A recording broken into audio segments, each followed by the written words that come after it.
I have known some people to go on a 10-day fast and not get very sick. But you know, I investigated the case and I found out that these people were about 350 pounds. They had not had exposure to chemicals through their life. So maybe what they were releasing from their fat stores weren't as toxic as maybe someone else. So this is one of the remarkable things that science is now showing us as to the reason why people are recovering from serious illnesses when they go through a fast. Because a fast could be called a detox, it could be called a cleanse, because as the fat stores get broken up, they are releasing the environmental poisons. Hello and welcome back. I'm Barbara O'Neill. Today we're diving into an exciting and powerful topic, the physical and spiritual benefits of fasting and how you can use intermittent fasting for quick weight loss. Fasting isn't just a trend, it's been practiced for centuries and is supported by scientific research for its many health benefits. From improving metabolism and promoting fat loss to enhancing mental clarity and spiritual growth, fasting can transform both your body and your mind. In this video, we'll break down how intermittent fasting works, how it can help you lose weight, and the incredible physical and spiritual benefits you might experience along the way. As a thank you for joining me today, we're giving away 100 free copies of my best-selling book to subscribers. So if you haven't yet, hit subscribe, like this video, and comment why you want to win. And research is coming out today that is revealing that fasting is doing far more than most people thought. So I'd like to have a look at the different types of fasting. But first of all, what is fasting? Fasting basically in the dictionary says absence of food. Now, food is eaten to give nourishment to every cell in our body. So what happens when we don't fast?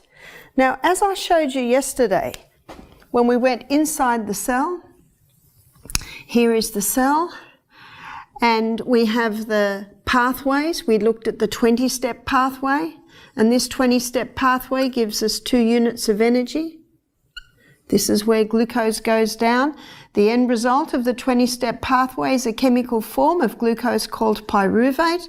Pyruvate is the chemical form of glucose that gets fed into the 8-step pathway, and this 8-step pathway delivers to us 36 units of energy because of the presence of oxygen, whereas this pathway, no oxygen.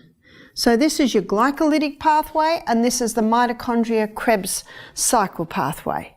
We also looked at the fact that the body also stores glucose like little molecules, just like a little bunch of grapes really. Looks like a little bunch of grapes, but they're little molecules of glucose sitting in the muscle cell particularly, ready to be plucked when no food's coming in. And we also looked at the third place that the liver sends glucose when we eat is as the fat cells. And the fact is that we can go periods of time without eating because we've got these backups. We've got our glycogen stores already in our muscle cell. We've got our fat stores. So we can go periods without eating because there are stores in the background. So what happens when you fast? Well, one type of fasting is absence of food for a period of time. And we look in the Bible, when Israel was being challenged, often the king would go through a period of fasting, and he'd get all the people of Israel together and they would fast and pray, asking God to intervene because the enemy was too big and too great. And there are some amazing stories of how God did that. But often fasting was chosen. You see, 1,200 calories is required to digest a meal. So when you're not digesting a meal, all that blood and energy is going to other areas. And because the brain is headquarters, capital city of the human body, when you need to do some intense thinking, and I guess when Israel was in trouble and they were praying and pleading with God for wisdom, for intervention, then all their body's energies, well, the body's energies that usually go with digestion were able to go to brain function, help clear mind. You see, when they weren't eating, the body started plucking the glycogen stores and started eating up the fat stores. So fasting has been used for that, but fasting has also been used as a way of healing the body from certain diseases. You see, when you're not digesting and your brain's not going into intense brain function, the body basically says, wow, this is great. We've got a little bit of extra energy here. We can go to the areas of greatest need. And at our health retreat, our guests go through 2 days of fasting. And in those 2 days of fasting, we give them juices, because juices bypass digestion. Well, basically, I think digestion takes about 10 minutes. And what happens when you're bypassing digestion? All that blood and energy goes to areas of greatest need. It can be likened to what happens when you're on holidays at home. When I'm on holidays at home, I go to the areas of greatest need. When the body is not busy digesting food, it shifts its focus to repair and regeneration. This natural process of self-healing is one of the remarkable benefits of fasting. Without the constant demand for digestion, the body can direct its energy to areas that need attention, whether it's repairing damaged cells, reducing inflammation, or even targeting abnormal cell growth.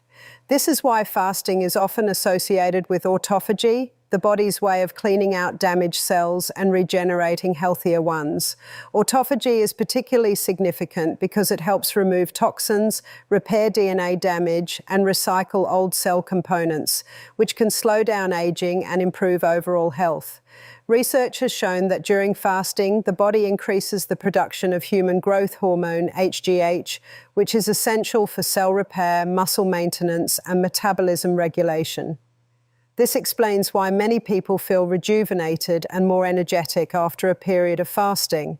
Fasting also has a profound impact on blood sugar levels and insulin sensitivity. When you eat, your blood sugar rises, prompting your body to release insulin to help cells absorb the glucose. However, frequent eating and high sugar intake can lead to insulin resistance over time. Fasting gives your body a break from this cycle, allowing insulin levels to drop and cells to become more sensitive to its effects. This can help prevent or even reverse conditions like type 2 diabetes. Moreover, fasting is known to reduce inflammation, a root cause of many chronic diseases, including heart disease, arthritis, and autoimmune disorders.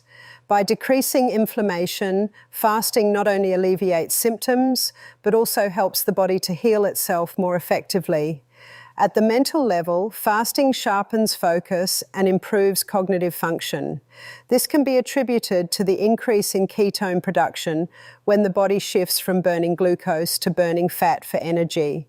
Ketones are a more efficient fuel for the brain, which can enhance mental clarity and concentration. This is why many people report feeling mentally sharper during fasting periods.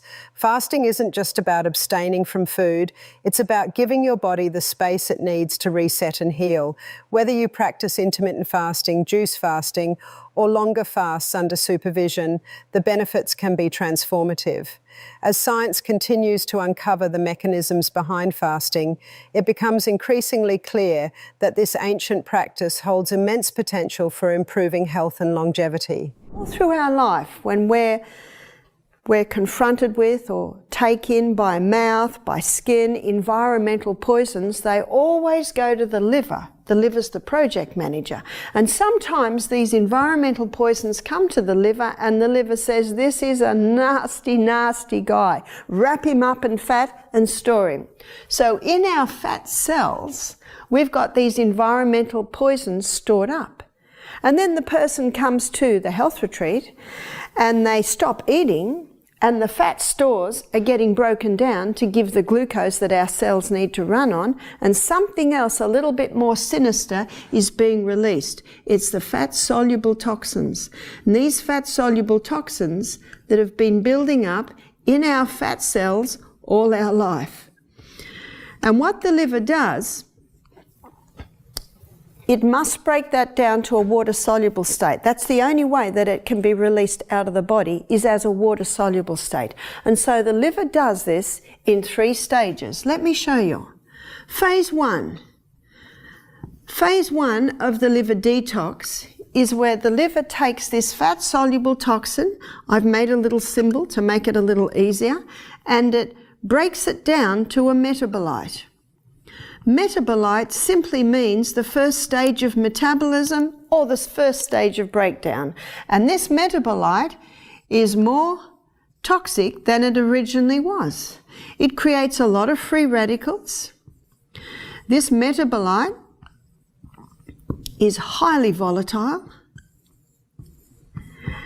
And this metabolite creates a lot of free radicals, and free radicals are damaging to the tissues.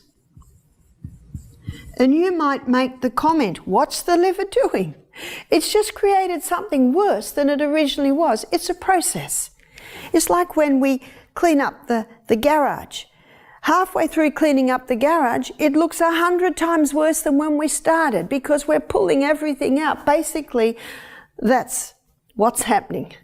Now, within 36 hours of going on a fast, phase 2 kicks in. And in phase 2, the liver takes this highly toxic, highly volatile metabolite and joins it together with amino acids. The union of this highly toxic, highly volatile metabolite with the amino acids, it basically joins it together like this. It locks the highly volatile metabolite with amino acids. That creates the water-soluble state. And in a water-soluble state, it can be easily released out of the body. So the symbol for the water-soluble state is a wave in a box. Phase 3 happens in conjunction with phase 2. And phase 3 is where the liver takes this water-soluble state and basically releases it out via your sweat glands, releases it out via your urine, releases it out via your colon. You see, it is now a water-soluble state and it can be easily released out. This is what science is showing now happens when people fast. When the liver releases these toxins in a water-soluble state, it's crucial to understand that this process requires significant energy and nutrients to function effectively. During a fast, your body enters a heightened state of detoxification, and the liver works tirelessly to handle the sudden release of stored toxins from fat cells. However, the success of this detox process depends heavily on the availability of certain key nutrients, particularly antioxidants and amino acids. Antioxidants like vitamins A, C, and E play a vital role in neutralizing the free radicals produced during phase 1. Without adequate levels of these antioxidants, the free radicals generated can cause oxidative stress, leading to cellular damage. This is why many health practitioners recommend incorporating antioxidant-rich foods into your diet before and after a fast to support the liver's detox pathways. Phase 2 also relies heavily on amino acids such as glycine, taurine, and glutamine to bind with the toxins and convert them into a water-soluble state. These amino acids are often derived from dietary proteins. During a fast, however, your body taps into its protein reserves to supply the liver with the necessary building blocks for detoxification. This is one reason why prolonged fasting without proper guidance can lead to muscle breakdown and nutrient deficiencies. In phase 3, the water-soluble toxins are excreted from the body through sweat, urine, and feces. This makes hydration an essential part of the detoxification process. Drinking enough water helps flush out toxins via the kidneys, while regular bowel movements and sweating through exercise or saunas ensure efficient toxin elimination. If these pathways are not functioning properly, toxins can accumulate in the bloodstream, leading to symptoms such as headaches, fatigue, or skin breakouts. It's also important to note that while fasting can be an effective tool for detoxification, it should be done mindfully. Overloading the liver with too many toxins at once can overwhelm its capacity to process them, potentially leading to a healing crisis where detox symptoms become severe. To avoid this, many experts recommend starting with shorter fasts and gradually increasing their duration as your body becomes more accustomed to the process. Someone can get quite sick if they do a water fast, because if they do a water fast, there is nothing to mop up these toxic metabolites, and then there is nothing to join them together to create the water-soluble state that can be easily released out of the body. I was fascinated to read in Florence Nightingale's book that when she found a very sick patient, almost death's door, they responded to two things: beef tea and raw milk. Now, what do beef tea and raw milk both contain? Protein. As I say to our guests, we're not going to give you beef tea and raw milk. They're not very safe today. And we have something superior to that, which is the plant protein. If someone comes and does our health program and does a couple of days on fasting, and they're a Vietnam veteran, or they're a farmer that's had a lot of exposure to chemicals, or maybe a cleaner. We've had some very sick cleaners using chemicals to clean, hairdressers. These are all people that have had a lot of exposure to chemicals. I will often put them on a protein drink every juice. So that's 5 times a day, because I know that what's going to be coming out of them is pretty toxic. And the metabolites can make them quite sick. This also explains why Dr. Atkins was having results. You see, you can't deny this guy was number one. His book was number one on the New York Times best-selling list 4 years running. Most people don't realize his patients had to eat 3 cups of vegetables a day and 1 cup had to be greens. So they were getting a lot of beta-carotenes. They were also getting the protein that is necessary. And as a friend of mine who'd been a patient of Atkins, he said, you know, I believe if Atkins would have read the China study, Dr. Atkins would have become a vegetarian. That's quite a statement, isn't it? Because the China study has shown us very clearly the dangers of the animal protein. So only since 2002 has this information been known about the 3 phase of the liver detox. And as you can see, it is vital information, because if you do go on a fast to bring about healing in the body, it's very important that you nutritionally support your liver, that you nutritionally support every cell in your body so that you can effectively detox, because we don't want you to be sicker when you've finished than when you began. It also explains why some people get very sick on the detox. Now let's discuss how to approach intermittent fasting for weight loss in a way that is both effective and sustainable. Intermittent fasting is not about starving yourself. It's about organizing your eating schedule so your body has time to rest, digest, and burn stored fat for energy. The most common method is the 16-8 method, where you fast for 16 hours and eat during an 8-hour window. For example, if your last meal is at 8 p.m., your first meal the next day would be at 12 noon. This schedule gives your body enough time to deplete its glycogen stores and start tapping into fat reserves. It's important to note that what you eat during the eating window matters just as much as when you eat. If you fill those hours with processed junk or high-sugar foods, you're unlikely to see significant weight loss. Instead, focus on whole, nutrient-dense foods like lean proteins, healthy fats, vegetables, and some complex carbs. These foods not only support your metabolism, but also help keep you full longer, reducing the likelihood of overeating during your next meal. During the fasting period, it's essential to stay hydrated. Water, herbal teas, or black coffee are excellent choices to keep your body functioning well and stave off hunger pangs. Many people worry about feeling hungry during the fast, but hunger often comes in waves and usually subsides after a short time. As your body adapts to fasting, those hunger waves become less intense, and you might even find fasting easier than expected.